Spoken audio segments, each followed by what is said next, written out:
Hello, I'm Jonasz Rewiński and you're watching Break the Fake. They make them, we break them, and tell you everything you need to know. How serious should you be about your personal hygiene and about protecting your personal data? After the COVID pandemic, and given the daily news about scammers trying to snatch tasty bits of our confidential info for nefarious purposes, I guess the answer should be a lot. But can you overdo it? Apparently you can. And we have an excellent example here today. Following the meeting between North Korean leader Kim Jong-un and Russian dictator Vladimir Putin, the DPRK decided to take counter-espionage measures very, very seriously. Just how far did they go? Well, according to Reuters, Kim Jong-un's staff thoroughly cleaned the room, wiping down the coffee table, chairs and other items that the leader had touched. Fingerprints, traces of saliva, anything that could offer a sneak peek into the dictator's closely guarded secrets, gone, just gone.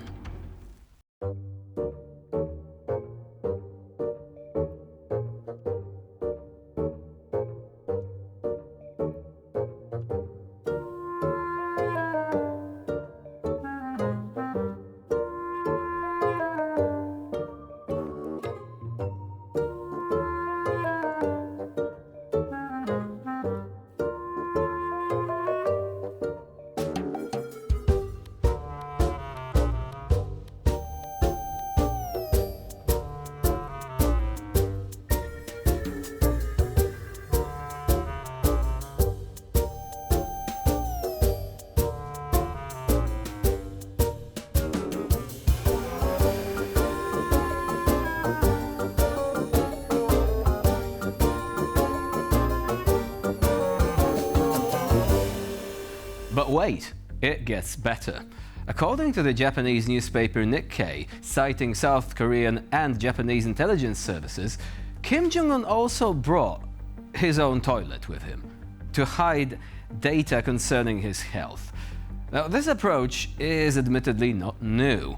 Even during the time of his father, Kim Jong-il, they had a special protocol for collecting, waste. Cited by Reuters, Michael Madden, an expert on all things North Korea, said that they did this, quote, so that a foreign intelligence agency, even a friendly one, does not acquire a sample and test it, end of quote.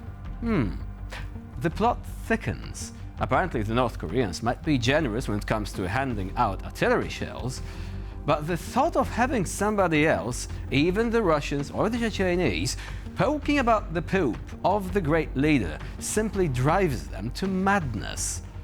And I can hear some of you saying, oh, you're doing potty humor now, that's way, way too much. Let me stop you right there, because there is merit to this little story. The North Korean leadership apparently has a weird relationship with the topic of bodily functions, with CBS reporting that an old website for the regime even claimed Kim's father, Kim Jong-il, actually never needed to heed the call of nature.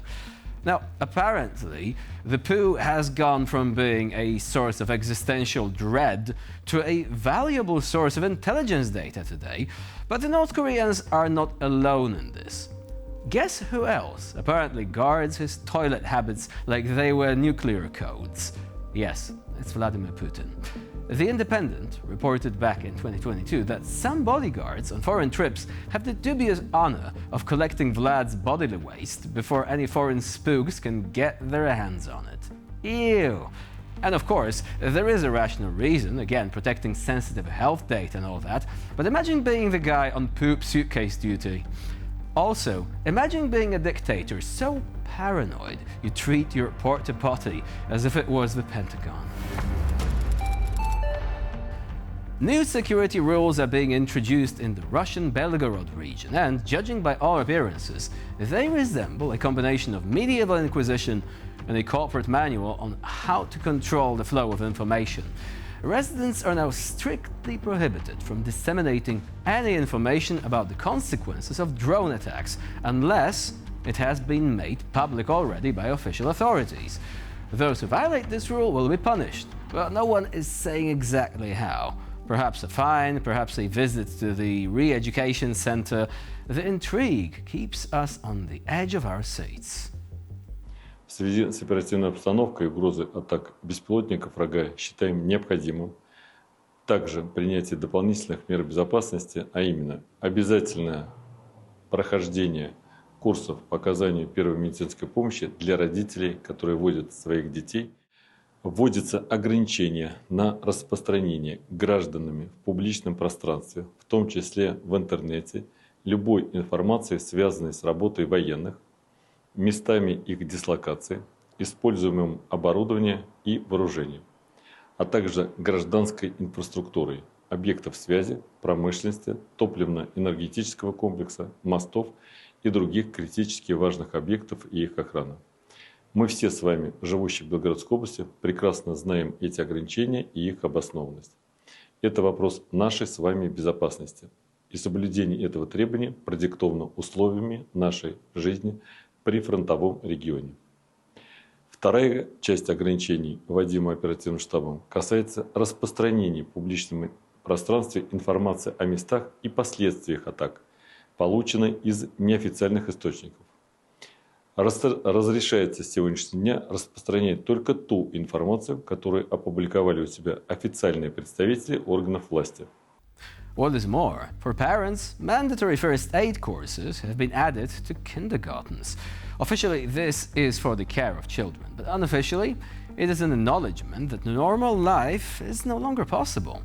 Now, fathers and mothers will be able to apply a tourniquet in time, while the television broadcasts are talking about yet another Russian victory. Total information monopoly and censorship. Nothing new. Remember how Russia always says its air defense shot down all the drones, but falling debris started a fire somewhere. This is literally every single report. You hear falling debris, they probably try to pretend there wasn't a huge Ukrainian drone out there that slammed directly into some important factory because nobody even saw it coming. The Russian government creates an illusion of security, while ordinary residents armed with first aid knowledge are literally living in a survival camp 24/7. Well, at least it never gets boring out there. There's always those drone debris you can seek out to scavenge, as long as you keep quiet about it. Russian propagandists have once again taken up their markers and maps of Europe, on which, judging by all appearances, their plans end right at the city of Lviv, western Ukraine. On air, Solovyov and his fellow liars claimed that if a corridor to Hungary were to be opened, it would make life easier for Hungarians, Slovaks and Serbs. At the same time, they asked in surprise, who said Europe's current borders are there to stay? Я вот все думал, Львов нужен, не нужен. Ну, потому что если мы пробьем коридор к Венгрии, то мы можем посодействовать появлению совсем новой европейской конфигурации. Сразу будет проще. Венгрия, Сербия, словакам помочь, с болгарами рассчитаться за все эти подлости, которые они делают. Ну, неинтересная сразу может быть конфигурация такая. Сразу, ну, кто я судить? Но кто сказал, что Европа в этих нынешних границах надолго? Вообще, конечно, ненадолго. Apparently, threatening Europe has become a national sport for some Russian TV presenters. The scarier, the better the ratings. Solovyov adds his usual touch of drama. We can surprise them, show our strength, and who knows what else we'll come up with, end of quote.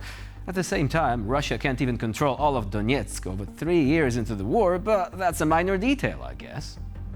Let's face it though, the Russian media personalities can fantasize all they want, as if they were 6 hours into a particularly bonkers session of Warhammer 40k. Do a reality check though, and you've got an increasingly angry Trump, a reawakened European defense industry, and an economy that's starting to creak already as refineries burn. Meanwhile, Ukraine teases its long-range missiles as if it was saying, "This isn't even my final form." At this rate, the only land corridor Putin and his team are likely to carve out won't lead to Lviv or Odessa, but all the way to The Hague. And with this, we conclude this edition of Break the Fake. Please stay with us here on TVP World for more latest news and updates.